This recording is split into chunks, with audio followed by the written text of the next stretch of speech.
is digging the question. It's the question, boy. It's the question. Yo, what is it?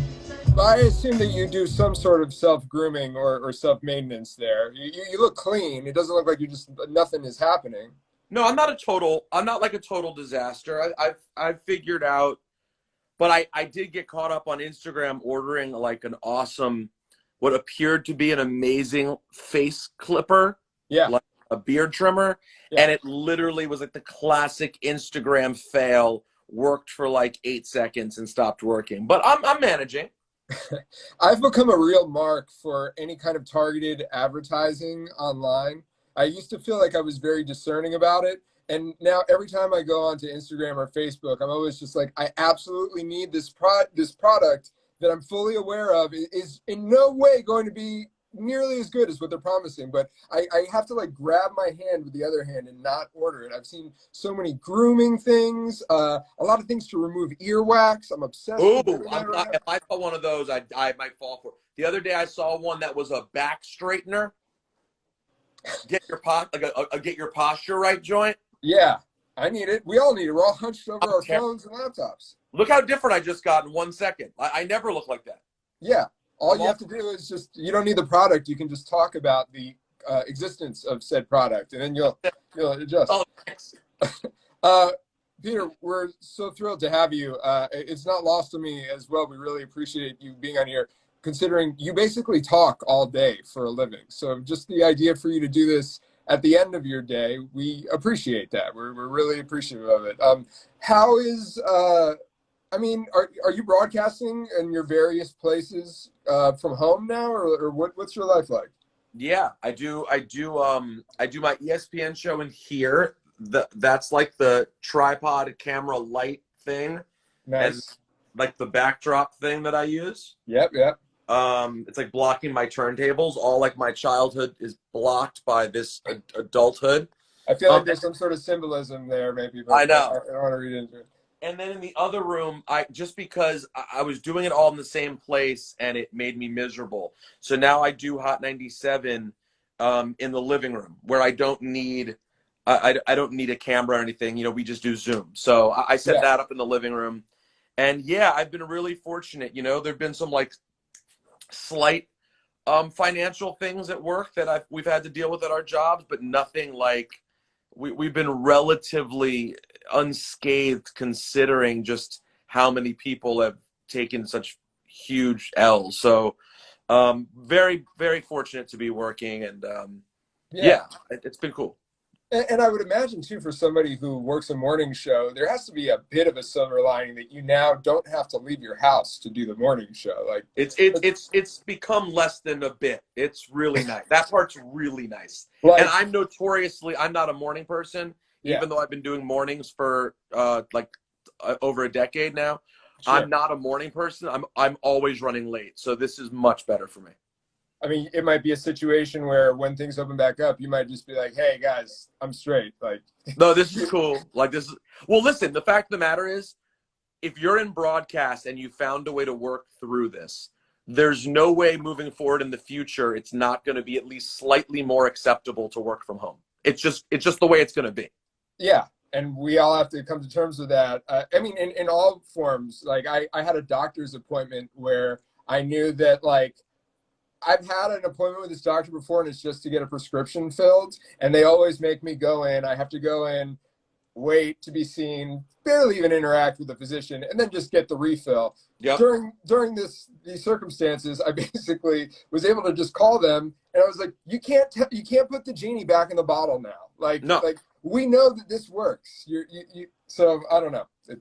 It's funny how rules that were so difficult to change all get very easy to change when you have to all of a sudden. Absolutely. So you are definitely the type of person that, you know, we created a show like this for. So we're really thrilled to have you. I think we should just hop right into it. Are you ready to do some hip hop trivia? Absolutely. I'm as ready as I'm going to be. I'm nervous about this. I have this real fear in my life that as I've gone on to do all the things I love professionally, it's like a real amazing blessing. but I also feel whacker at all of those things. Like, you end up being so caught up in the professional, you just sell out. Ultimately, you're just like, I do real late, I'm dialed in, I do the job I'm supposed to do, I make sure I'm playing new music, but like, I do feel a little bit like the 21-year-old me doing college radio who would smoke this whole game. I feel like he's a little nervous right now for 40-year-old professional me. But listen, I saw Rhett Maddock get shit wrong, so after that I was like, who gives a fuck? Rhett Maddock got stuff wrong. Nobody has ever scored perfectly. And Fonte was very close. Fonte was very close. I have somebody that I'm not able to announce yet that has expressed interest, and we're working on a date. But this is a person who I would assume would have no fear and is in the DMs making sure, saying something very similar that other people have said, like, so, like, you're not going to make me look bad. Like, you know, I just want to, like, it's like, we're not in the business to make people look bad. We're here to tell some good stories and get into it. So, no, I really love the format. Seriously, like, the game's cool. The questions are good. They're much more thoughtful than the questions I do for my, no, actually, my questions are good for my trivia show on the radio. I just am a shitty host who doesn't put in enough work. But like this whole format's really good. Like, it's just an enjoyable watch. Thank you. I totally didn't talk there because I wanted to clean, a clean soundbite from you there. So we're going to use that and just probably. Hold on, I'll give you a better one. Sure. I don't know. The question's hip hop trivia. It's just like the ultimate perfect hip hop game show. No one could do a better show than this. There you go. Yeah. Damn. Appreciate that. All right, so if you guys have questions for Rosenberg, if we have some time at the end, we can get into it. So drop them in that little question box there at the bottom. We're going to get into our first round. Peter Rosenberg, the first round is called The Choice is Yours. This is general multiple choice. And remember, if you don't know the answer, you could always go to the chat. Our chat knows a thing or two. But we've had some guests who refuse the chat. They don't want to use the chat whatsoever. So it's totally on you. We're going into our refuse schmooze. Yeah, that's what I always say. Okay. All right, first question. This rapper frequently featured a spoken word performance by his own father on the closing songs on albums in his discography. Is it Kanye West, Ice Cube, Common, or Tupac? Common. He says Common. My main man, my son, Common Sense. And Common is correct. Off to a good start so far. Well, that was wheelhouse. You went straight wheelhouse college radio days, Rosenberg.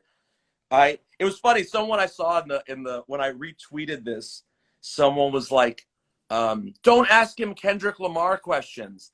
And I'm like, just because I'm a notorious Kendrick Lamar dick rider doesn't mean that's my wheelhouse, because I wouldn't do that well. Like, it has to be of the era that I was a fanboy.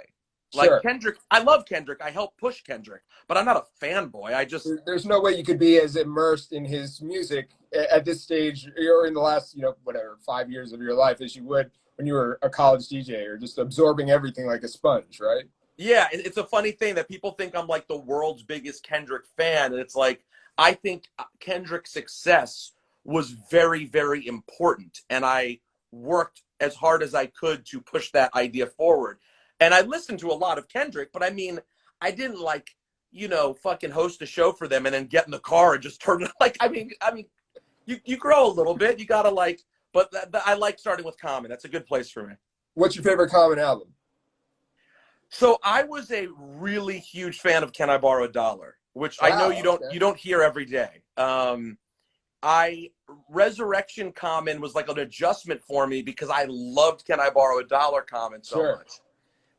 Looking back, honestly, I think he has one of the most underrated catalogs in the history of the genre. I think B is incredible.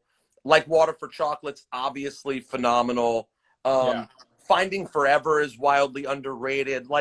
I love Common's first 6 albums, minus Electric Circus, which is whatever. I haven't spent that much time on it. Sure.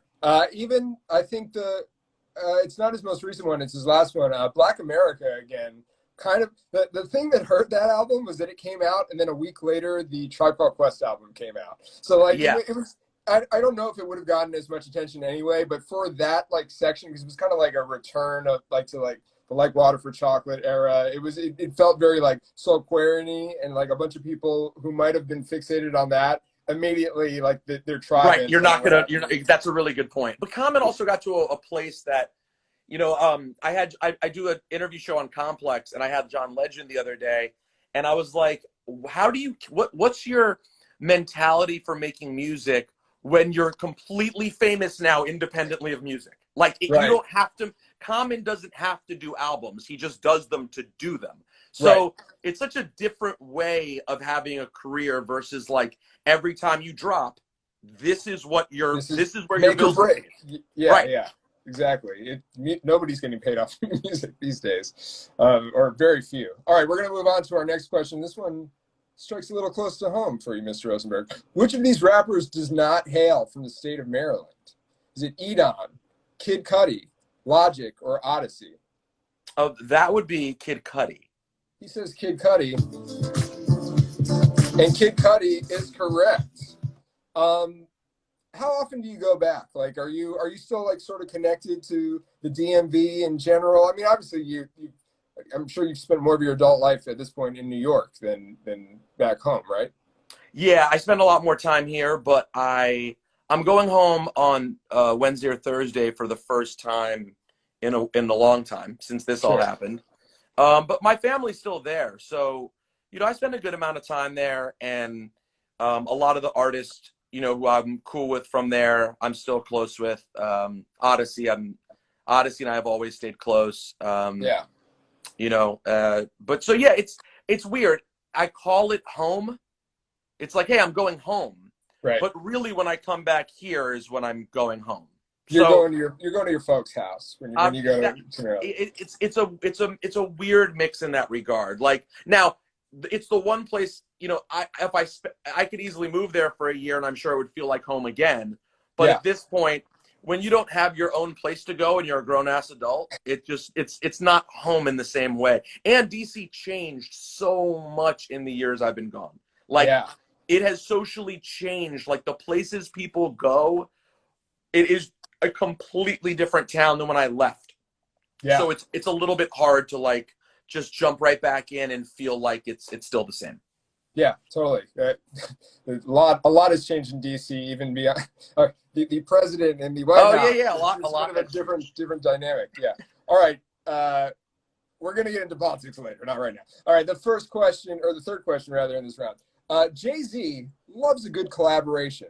How many collaborative projects has he officially released in his career?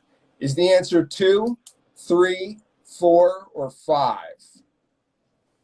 1, Watch the Throne. 2, R. Kelly's. Okay. 1, Beyonce.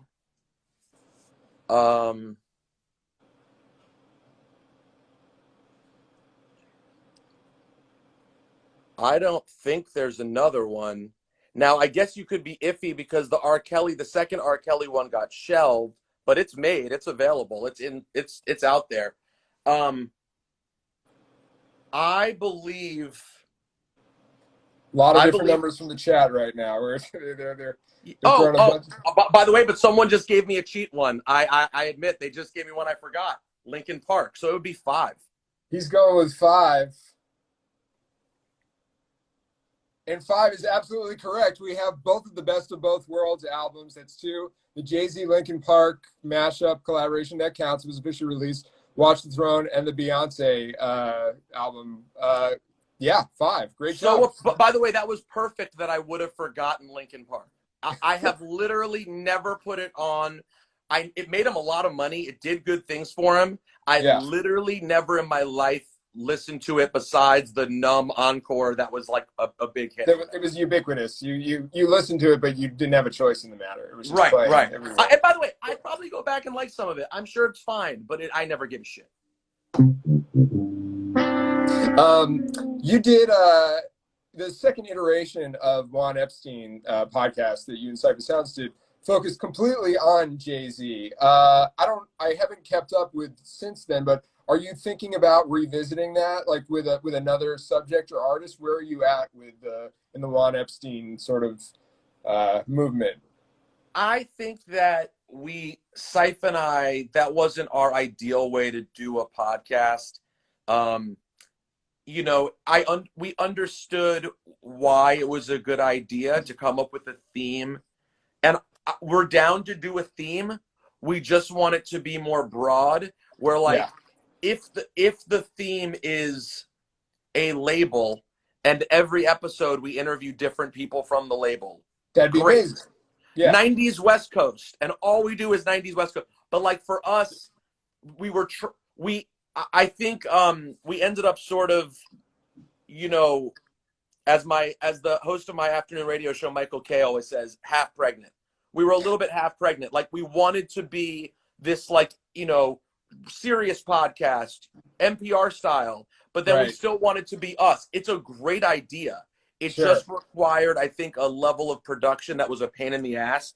I do think the product we ended up coming out with was pretty dope. It just was annoying. Like we got together so many times for so little content. And we're not used to that. We're used to just be like, hit record. All right, we just did 90 minutes. There's so many nuggets in there. Yeah, I totally get it, because it was very comprehensive in a way that I don't feel like there are a lot of precedents for in that space. But as somebody who loved listening to the original, it definitely lacked a little bit of like just the sort of loose casual. It was like an NPR like version of Juan Epstein. So I could see why that might be like a little, to say nothing of the fact that like if you're doing it on one subject, you know, I would hate like, I guess the danger in doing one all on Nas is eventually like interviewing Nas's barber for like episode like 11. Well, like, I mean, here's the thing though. Here's the thing about that. And by the way, It's the Real just pointed out that my nephew's here. So hey, Alex, my nephew. Shout Alex. out to the nephews. Here's the one thing though. The irony is we did it with mass appeal.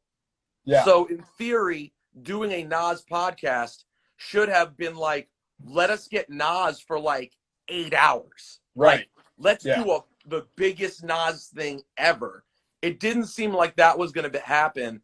So when we talked about all the different things to do, I just sort of blurted out to Saif. I was like, are we overthinking it? Should it just be Jay-Z? Like, and then of course the timing didn't turn out great because Jay-Z then had the NFL thing happen. And people were actually angry and disinterested in Jay-Z, which in the long run is so perfect about the Jay-Z story. Yeah, the entire Jay-Z narrative. But a little frustrating at the time. Nas might have been easier, but you know, there was merit in picking one of the most private, hard to access artists in the genre as well. So exactly. All right, and he doesn't feel bad. We already did our interview with him. We knew we wouldn't get another one, and we could sort of rest on the fact that we have one. But honestly, was what we did was great. Is it better than the 190-minute thing we did with Hove? Like, I don't know if it's better than that. That's a different thing, different experience for sure. All right, we're moving on to the last question in this round, and this is another one that is kind of in your wheelhouse, maybe. Which of these artists did not perform at Hot 97's inaugural Summer Jam in 1994?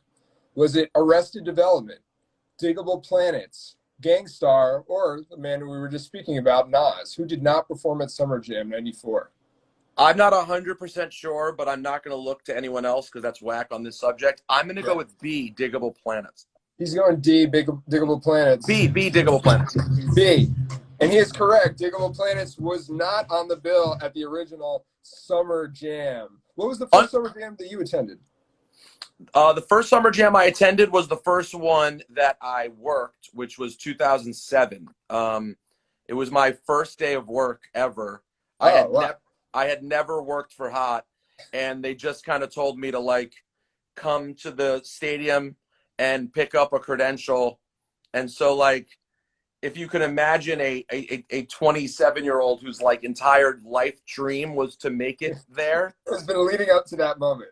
And then it was like, hey, come to the stadium of this fabled event you've heard about your whole life and like read about in magazines. And then they just gave me a mic with a mic flag that said Hot 97. It was like, you work here now. I was like, wow. Okay. And I just went out and started interviewing people. It's on YouTube. If you type in my name and Summer Jam 2007, you can watch my very awkward first day. Who, out of all of them, I mean, I know that there are some more memorable, like, Summer Jam moments attached to your name, but what is, like, your personal favorite, like, performance or memory of all the Summer Jams that you've been to? Is there one that sticks out in your head and kind of holds a special place in your heart? Man, it's always like every summer jam for me, for the first very many years was just sort of like this celebration with my family, like that I was there. That's always how I felt about it. It was a yearly sort of reminder that like I'm actually fucking here. And like I get my family tickets and they get to go and then I like am actually working. So like those first like, you know, the first 5 or 6 were really, really special. Only in the last few years did I realize that I'm like, summer jam, long day. And I got to a point where when you've been doing mornings for so long, early on it was like my time to shine. I'd host the festival stage, and when I get on the main stage, I'd want to get as much time as I can. And when you do a morning show for a long time, so much of a station is built around the morning show that to me at this point to show up and still act like it's my time would be being such a gluttonous dick that I sort of just sort of chill out and fall back a little bit and try to like, there's so many mix show DJs and people who like, it's their opportunity to get on stage. So the early years all meant a lot. Performance wise, Hove Death of Auto-Tune was cool. You know, artists that I love and I'm tight with getting to do it. When Gambino did festival, you know, Gambino did festival stage, and that was a big deal at the time. Asher did festival stage, was a big deal at the time. Introducing Kendrick at festival stage, like, you know, there's some really good ones. There's some really, really cool moments. And when I look back now and think about the people who were there, how many people were together in these random photos and moments. There's a lot of, I remember there's a video I have on YouTube somewhere of me and Wale both looking like so different. And we both like just made it to there, you know, to being there. And like, we're both from DC. And so there are a lot of special moments that resonate. Awesome. All right. So far unscathed, Peter Rosenberg, flawless in the first round. Moving into our second round, and it is called PICASSO, baby. My least favorite. This is my in watching your show, it's my worst category by far. All right. Well, we'll see what happens. It's too late. I can't change it. Everything's programmed. I know. All right. I'm going to focus in here. It's out of my hands. All right. First question. I'm going to show you a picture, a little snippet of an album cover, and you have to identify what the album is by what I'm showing you. So here's the first one. What album is this? Is it Reflection Eternal, Train of Thought, Logic, Under Pressure, Anderson .Paak, Malibu, or Boogie Down Productions, Sex and Violence? Oh my gosh, that's a good one because I feel like it could be multiple things that you put there. It also has a little bit of the Lyricist Lounge album cover look to it. I can see a little bit of that, yeah. My first initial thoughts are Train of Thought and Sex and Violence. I'll go with a Train of Thought. Let's go in Train of Thought. And he is absolutely correct. That is.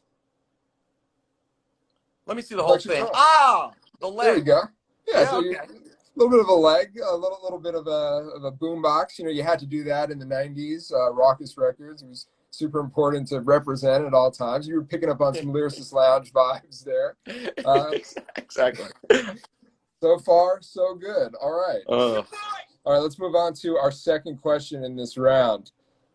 Is it Wu-Tang, Killer Bees, The Swarm, Nicki Minaj, Pink Friday, Roman Reloaded, Tyler, the Creator, Flower Boy, or De La Soul, 3 Feet High and Rising? My first reaction is Tyler, the Creator, Flower Boy, and not just because it's flowers. It's not 3 feet. It's obviously not 3 feet high. The Wu-Tang never had a cover like that, and Pink Friday, Roman Reloaded. Yeah, it's C, Tyler, the Creator, Flower Boy. He knows what he's talking about, folks. It is, in fact, Tyler, the Creator's Flower Boy. Yes. You know, Tyler, the Creator is somebody who's like a relatively newer artist. And like, you know, you've been in this game for a minute. You know, you talked about being, you know, in college radio early on. Like, how much, I'm always curious about this for people who our longtime listeners, how do you discover new music? Now, obviously you're a radio DJ, but I would still imagine that like you must have a different process between stuff that's given to you sort of professionally to listen to and play, and then like how things actually, you know, kind of submerge themselves in your listening habits. So like, what is the process now for somebody to really get on your radar and super be into their music? Well, this has evolved so much over the years. It's like totally evolved. So, you know, pre Hot 97, I just consumed absolutely everything, and there wasn't that much to consume. I was, you know, let me go back. Before that, when it was vinyl, I would go to the record store, see every record that came out, buy the shit that you had to buy, listen to stuff, listen to mix shows. You're a DJ. Sure. You see other DJs. They say, "Have you heard this?" It's a whole community. Yeah. Then when you go to CDJs from that, I was getting stuff from labels, but I was really paying attention to all the labels. I had indie promoters. I had all these relationships that were constantly going, and a ton of people who I would credit for giving me music, some who were annoying and some who were awesome, but all helpful. Yeah. And then by the time I got to Hot, it was a mix of the promoters, but then you had blogs. Right. The blog era was crazy. So I would spend my Sundays in the early days of me doing Real Late. I would go on Nah Right and Two Dope Boys and just download everything that looked good. And then upload, zip share, yeah. and then go cleaning. Just have to clean everything myself, right? And play them. And then this is the next era where we're living now is what's difficult. It became impossible. Like, there's just no such thing. There's no resource. Yeah. So the last 6 months, my Sunday night show has sort of had a resurgence in terms of me getting more into it, because for a long time it was like I knew what the big new releases were. I knew the stuff that got sent to me. Yeah. Over the last 6 months, I started working with someone who's more in touch than I am and having him feed me. And I shout him out a lot. He's a great vintage dealer. His name's Mark. His Instagram page is Top Shelf Premium.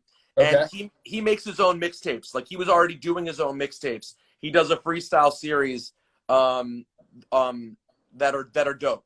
And so him and I would always work together. He'd help me with my merch. And he was always telling me about artists. And maybe about 6 months ago, I was like, dude, do you just want to like kind of A&R my show and help take over getting everything for me? Right. So now basically I have someone who sends me like 10 cleans a week, where it's like it's curated. It's already like, hey, I think you're gonna like this, you know. Exactly. And listen, I'm disgusted with myself that that's what I do. But no, listen, Dr. Dre had to get Mailman at some point. You're at the 2001 era. Like, you know, it's not like you're not involved. You're hands on, but you know. No. And by the way, the shit that I'm playing, just know, is the most gutter I'm on some shit right now that is fucking fire. Shit that I really was, you know, it's sort of the Griselda inspired generation. Sure. Of which there's a shitload of stuff, like really dope underground artists who I'm fucking with, who I would not have been put onto without Mark. And he now and now he's figured out how to he's able. So it works out for both of us because he's able to forge great relationships with artists. Right. He's able to be like, I'm the link to get them to Rosenberg, and I will play shit that's hot. So everybody's winning. Everybody wins. And so I'm proud of the show. And I now put it all up. I put all the episodes up on my Mixcloud again, Rosenberg Radio on Mixcloud, and we're playing a lot of dope shit. So it's fun. Awesome. You guys should all check that out for sure. I know I'm going to. All right, last question in this round. So far, so good, Peter Rosenberg. What album cover is this? Is it Raekwon, Only Built for Cuban Links 2, Eminem, The Slim Shady LP, Smoke Perp, Dead Star 2, or Black Moon Entered the Stage? You feel like it could be multiple things, but the second I saw it, I thought that's an Eminem album. So you had that moment. Yep. My gut says that's Eminem, The Slim Shady LP. He is correct. Slim Shady LP. What was the last Eminem record that you truly fucked with? Song or album? I'll give you both. So funny you say that. Ebro just texted me that today they leaked the Conway record, a version of the Conway record that they scrapped, where he had all these other disses in it. Yeah. I got to tell you, I was about to text him back, and then we started doing this. M has really found his pocket again vocally the last year and a half. Yes. So while I did not love the last album, I didn't love in the long run. In the initial moment, I loved it. Sure. In the long run, I really like it. The shit that I like on it, I fucking love. It's a little long. Like, I just think if he shaves that last album down by 5 songs, I think we're saying M dropped a really classic M project. Yeah. I'm weird, though. I went through a period where I really liked Recovery, you know, and I know a lot of people thought Recovery was weird. Okay, yeah. That was Not Afraid was the single on that one, right? Yeah, it's the one where he was just like talking weird shit about Nick Cannon constantly, and yes, that era. he was in a weird zone. But like, I always find things I enjoy on M projects. But like, listen, we all know Marshall Mathers LP is an absolute masterpiece. The first 3 are classics. He has 3 classics, 1 Very masterpiece. Strong. Yeah. The other ones, to me, all have good shit. The Bad Meets Evil has shit I love on it. And he can rap, except for I want to say Encore, where like I think that was like the peak drug era album, like rapping like Insult the Triumph or Triumph the Insult Comic Dog. Yeah, like he can rap.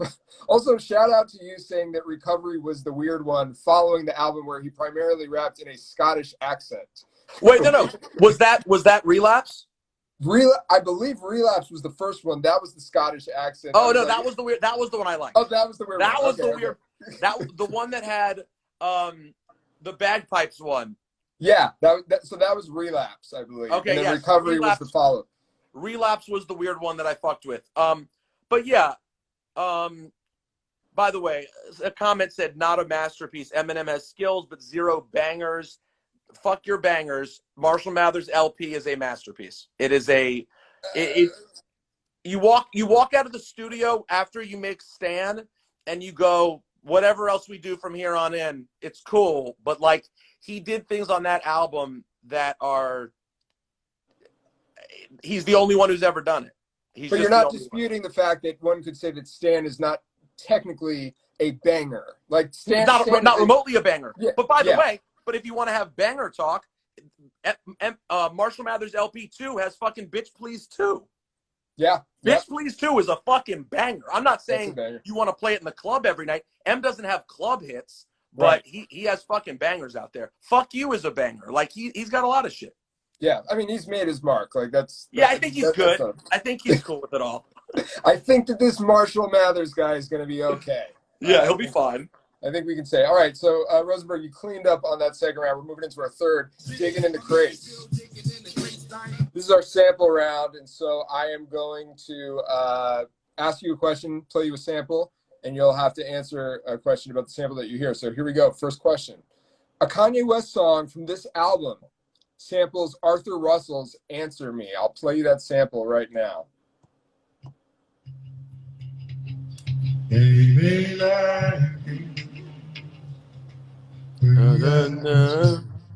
Yeah. Is it Graduation, 808s and Heartbreak, The Life of Pablo, or Yeezus? C, Life of Pablo. It's the 24 hours. That is correct. Life of Pablo, 30 hours. Or 30 hours. I said 24. See? Hack. What'd I tell you? You're going to have to take some points off for that one. I'm sorry.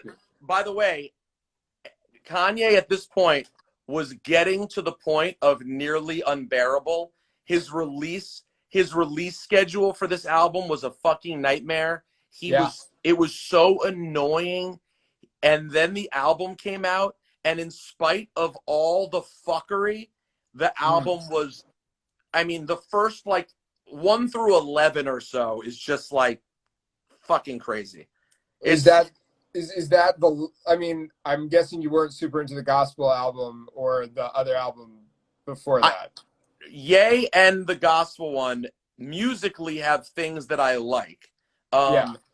The song "Water" on the gospel album, I've literally wept to before. I'm not even kidding. It's one of the most powerful songs, and it's not even.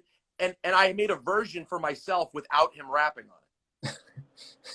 Because I thought just to capture the vibe, the spirit. His elementary school gospel raps, I just didn't need. Like, I don't need to be taught Jesus Christ by someone who literally learned about it 15 minutes ago. Like that's like I could get a Kirk Franklin album and like learn if I wanted to learn. I don't need Kanye to teach me that. But musically, there's good things on both of them. But to me, Life of Pablo is pre-MAGA hat. Everything changes after that. There's an asterisk on his life at this point. So it's just different. Yeah, absolutely. It's tricky. All right, we're moving on to the next question in our round here. Beastie Boys, So What You Want samples the Southside Movement's I've Been Watching You. But which of these groups also flipped that same sample? I'm going to play you the Southside Movement sample.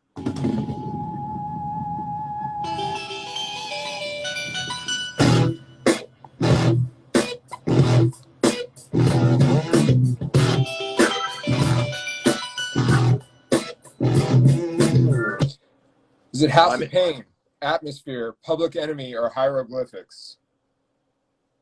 I'd be shocked if it's Hieroglyphics sound-wise. I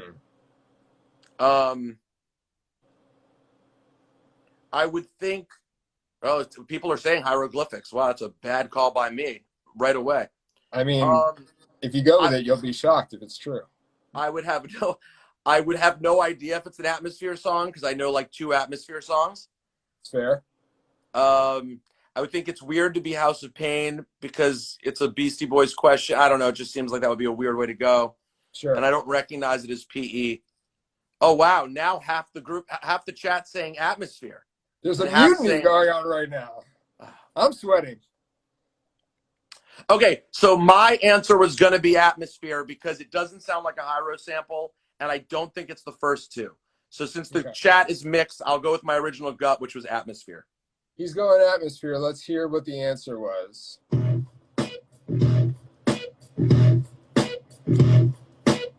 I should have cued it a little bit later, but here we go. It's okay. Here we go. Life is a blast when you know. Well, Hieroglyphics.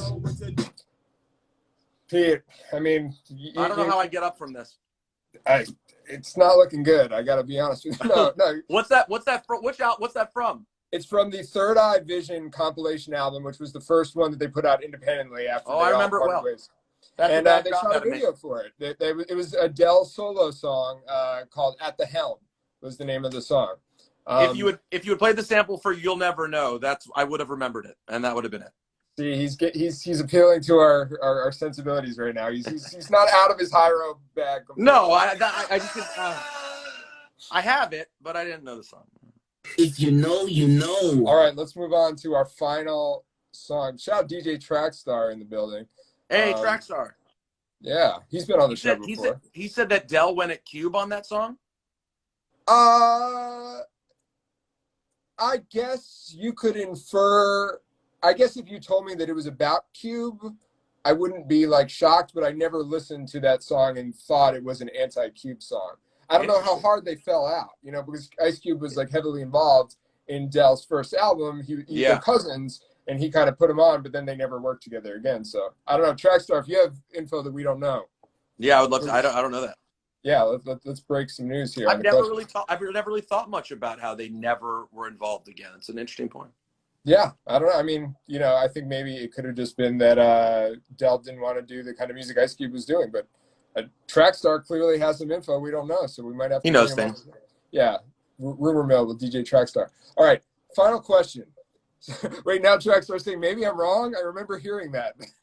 This totally took a dive. He seemed very confident. All right, saxophonist Ronnie Laws' Tidal Wave has been sampled by all of these artists except for one of them. I'm going to play you the Ronnie Laws. I'm pretty sure it's A, Organized Confusion, but go ahead.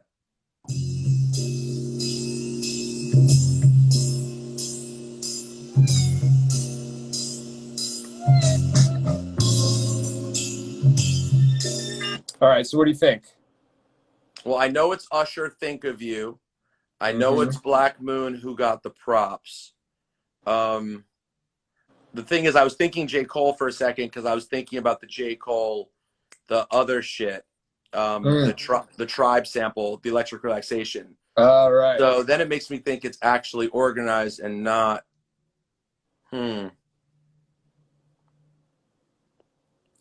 See, it's really horrifying to think about the chat when people put C in the chat. It goes to show you.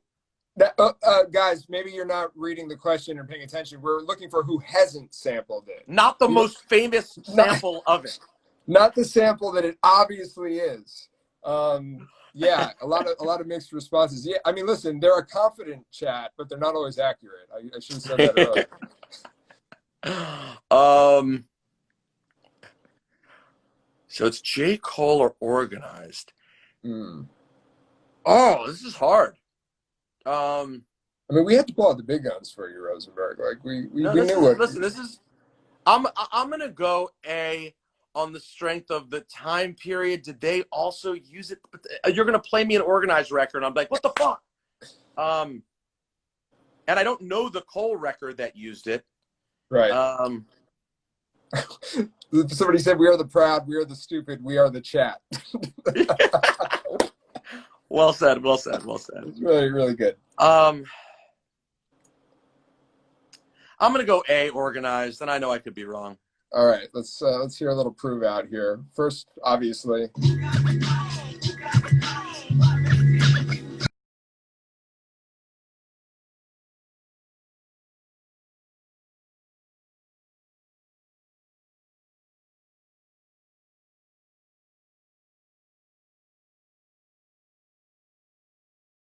Organized Noise on the Stress remix. It's the Stress remix. I didn't even know that's the Ronnie Laws sample. He chopped up a later part in it, man. So J. Cole was it? Listen, Pete, you're doing a great job. I don't. All right. Just. But like, we'll look away for a second. Well, that's funny when you played the first part you played of. Maybe when you played the beginning of the Usher, I forget, but I accidentally hit the wrong button. To be fair. Oh, it was okay. So the second I heard the drums, I was like, "Oh, Stress remix."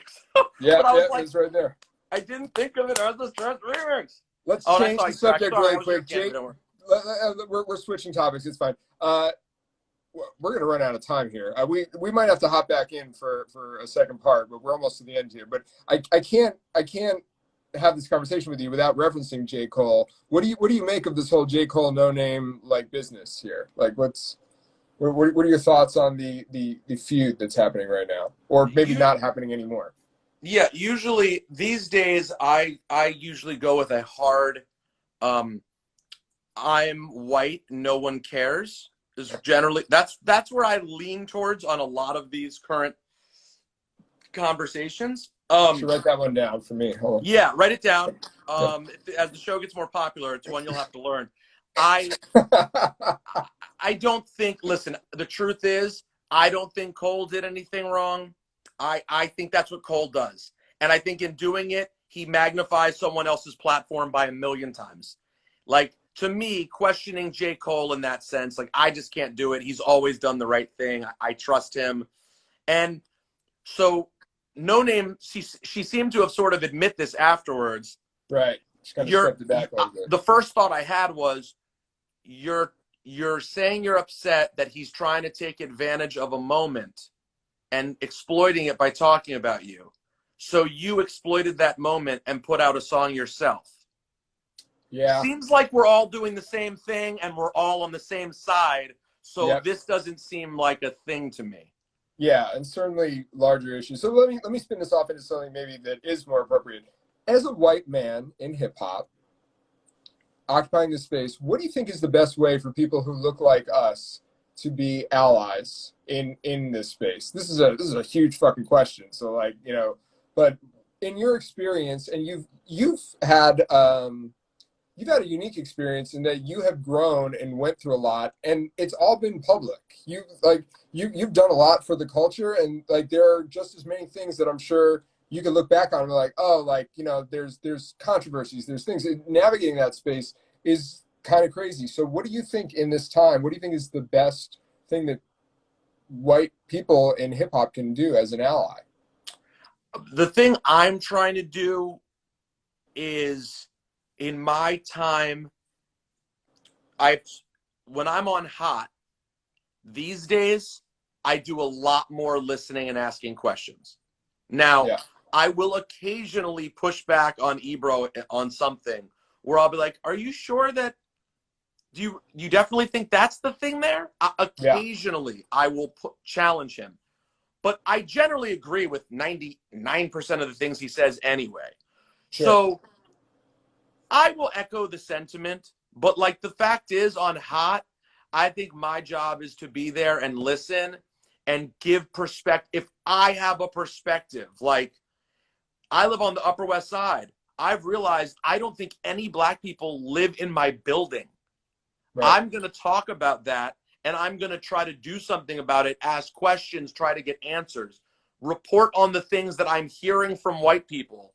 Right. But like what I'm going to try not to do is white-splain to my black audience what's going on. Absolutely. I've done that a lot. Like I've done that. Like I really embarrassingly, like looking back on who I was, in order to make it in hip hop, you have to be incredibly confident to make it as far as I did. Yeah. So there's a certain level of like, fuck you, I know what I'm talking about. Right. In retrospect, some of those moments are kind of embarrassing and regretful. At the same time, I don't know that I would have made it if I didn't have that attitude about getting there. So now I see it as like, listen, and then when I'm on my sports talk show, which has a much whiter audience, I can play a different role of actually educating people and being like, no, you need to listen to what people are saying. Here's what I'm hearing. Go listen. So I try to do that more to the white audience that I deal with. Yeah. And with a black audience, listen a bit more and occasionally throw out my perspectives. And then, you know, behind the scenes, challenge the people that you know in real life. That's and use your social as best you can to make people uncomfortable with a really hard conversation. But I'm figuring this out week by week. I don't know what the fuck I'm doing. I'm just trying to figure out the best way to still have a voice, still be useful, not overstep. But I'm walking crazy lines, bro. I'm walking on tightropes all day, you know, because if I overstate a case in the morning, there are people say, shut the fuck up. If I understate it in the morning, there are people who will say, damn, Rosenberg's certainly quiet on this subject. Sure. Yeah. So listen, I'm not, it's tricky. But yeah, no, I totally get it. And it's yeah, absolutely. But yeah, so all I gave you there, that basically is the thing. Just be completely honest and transparent about what it is. It's we're living through in amazing times. I always wondered, will I get to live through something important? And this is what we've seen has been horrifying, but we've been seeing these horrifying things for a long time. Like I lost my shit on the radio when Alton Sterling got killed. That was like when I lost my shit and hit my breaking point. And that was 4 years ago already. So like, we're now seeing real change. Like I believe real change is coming and going to continue to come. And I'm grateful that we're getting to see it. And I'm thankful for the kids younger than me, because I think they're actually showing some real fucking balls that I don't know that my generation had. Absolutely. Yeah. All right. So we have a little bit of time and we still have this final round to do. So Rosenberg, our final round is called Time's Up. You're going to have 90 seconds to answer 5 questions in a category. I'm going to give you 3 choices. Your choices tonight are A Tribe Called Quest remixes and rarities, sports references, or Brooklyn MCs of the last decade. You will have 90 seconds to answer 5 questions. So you get to pick your poison. What's it going to be? We're doing a hip hop thing. I will do Tribe Called Quest remixes and rarities. I mean, I All could right. fuck it up and embarrass myself, but I certainly know a lot of them. I think that's fair. I'm pulling it up right now. Now, a couple points of interest here, just to be aware of. If you don't know the answer, you can pass, and we'll go back to it. If you answer wrong, that question is burnt and it's done. And you can use the chat, but again, fuck those guys. They haven't been that great. I have They're OCs. not to be trusted. They're not to Hold be on. trusted. Let's go, dude. Let's do this shit right now. Oh my God. All right, here we go. 90 seconds on the clock. Tribe Called Quest remixes and rarities. Here is the first question. I have the cue and we're ready to go. How many rappers appear on the Scenario remix? 7 in physical form. 7 in. You get the idea. Yep, you're good. All 6 right. in physical form. 2003 promo single "I See You Doing It" features vocals from this R&B singer. Erykah Badu. That is correct. All right. This singer did multiple remixes of "Stressed Out" on the song's maxi single. Faith Evans. Faith Evans is incorrect. The answer Raphael for Sadiq. Bjork, believe it or not. Oh, All Bjork. right. I forgot about the Bjork bullshit. Award Tour B-side, "The Chase Part 2" features one of the first recorded appearances by this rapper. Consequence. That is correct. And for the final question, "That Shit," which appeared on Funkmaster Flex's The Mixtape Volume 3, features guest vocals from this artist. Who raps on that song with Q-Tip and Fife? It's produced by Dilla.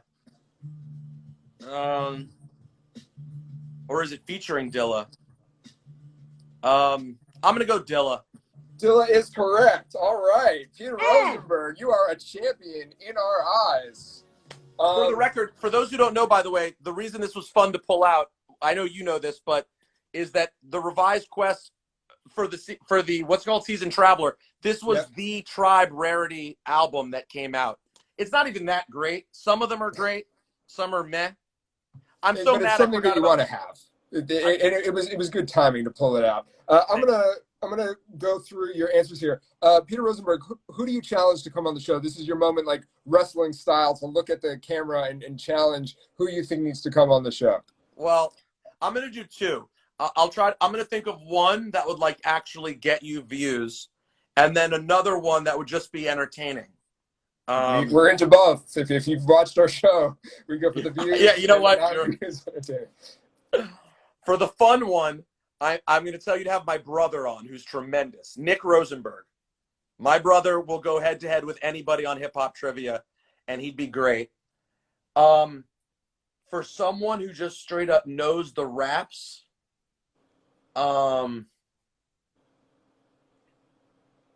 is there anyone in my world that you think is interesting that you think I should think? Where should I be thinking? I mean, your world is pretty big, Peter, but I would say, Oh, I got a good one. Tell me. Bomani Jones. Bomani Jones, yeah. How about that? How about Bomani? I think that would be a really good one. That's awesome. Yeah, we would love to have Bomani on the show. And he knows his shit. I'll challenge Bomani. So Rosenberg, you got 12 out of 15 correct, which puts you in our upper echelon for sure. We're creating a league scoreboard here, but you're not quite at the top. You saw that Fonte the other day was a little bit closer, but 14, man. An amazing job, and you definitely had some of the best stories that we've had on the show. Thank you. And we're working on a few other platforms and formats where we can put people head to head. We would love to have you back if you're interested. Absolutely, we should definitely have a conversation sometime about the show. If you're like a hip hop nerd, it's such an enjoyable way to like spend an hour. Especially that's in these times right now. Especially right now, which could last for the foreseeable future. It's considerably more authentically hip hop than my former hip hop game show, Hip Hop Squares. Which I've had a lot of talks with people, which they immediately reference that, and I'm always like, that was cool, but I don't know if that and this are the same thing. It's not the same thing at all. If by that you mean it takes hours and hours and hours, and the questions are like, do you know the difference between Eve and Queen Latifah? Like, This is I a think I different- do. Yeah. Yeah, I think you got it. Yeah. The world of television is a little different and challenging. No, sure. this was awesome though. Thank you, man. I appreciate you having me. Thank you so much, Peter Rosenberg. Everybody, have a great night, and we'll see you real soon. Yeah, and for anyone here who's one of my followers, make sure you follow the Questions Hip Hop and keep supporting the game. Thank you Thanks, so dude. much. Peace Thanks, out. man. Later. Peace.